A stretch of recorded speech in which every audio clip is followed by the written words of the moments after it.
ஒற்றனின் எதிரொலி போராட்டம் வெடித்தது.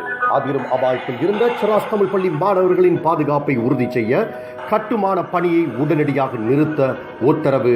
டாக்டர் லோகபால மோகன் அறிவிப்பு.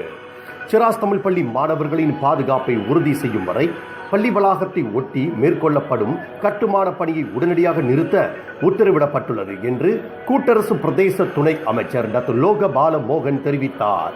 பள்ளி அருகில் கட்டப்பட்டு வரும் 17 மாடி சொகுசு குடியிருப்பு கட்டட மேம்பாட்டு பணி மாணவர்களின் பாதுகாப்புக்கு மிரட்டலாக அமைந்துள்ளது என்று பெற்றோர் ஆசிரியர் சங்கம், பள்ளி வாரியம், தமிழ் பள்ளி நலன் மீது அக்கறை கொண்டுள்ள அரசு சார்பற்ற இயக்கங்கள் பொதுமக்கள் முன்வைத்துள்ள கருத்துக்களை கவனமாக ஆராய்ந்த பின்னர் கட்டுமான பணியை உடனடியாக நிறுத்த உத்தரவிடப்பட்டுள்ளது.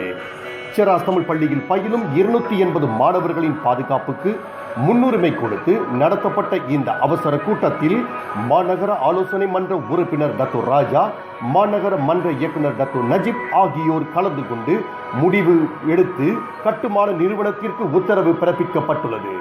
பொதுமக்களின் கருத்துகளுக்கு மாநகர மன்றமும் கூட்டரசு பிரதேச அமைச்சும் எப்போதும் முக்கியத்துவம் வழங்கி வரும். சிராஸ் தமிழ் பள்ளி விவகாரத்தில் ஆக்கப்பூர்வமான கருத்துக்களை முன்வைத்த பள்ளி பெற்றோர் ஆசிரியர் சங்கம், பள்ளி வாரியம், அரசு சார்பற்ற இயக்கங்கள் ஆகியவற்றை அமைச்சு கவனத்தில் கொள்ளும் என்று டாக்டர் லோகபால மோகன் தெரிவித்தார். ஒற்றன் நன்றி, வணக்கம்.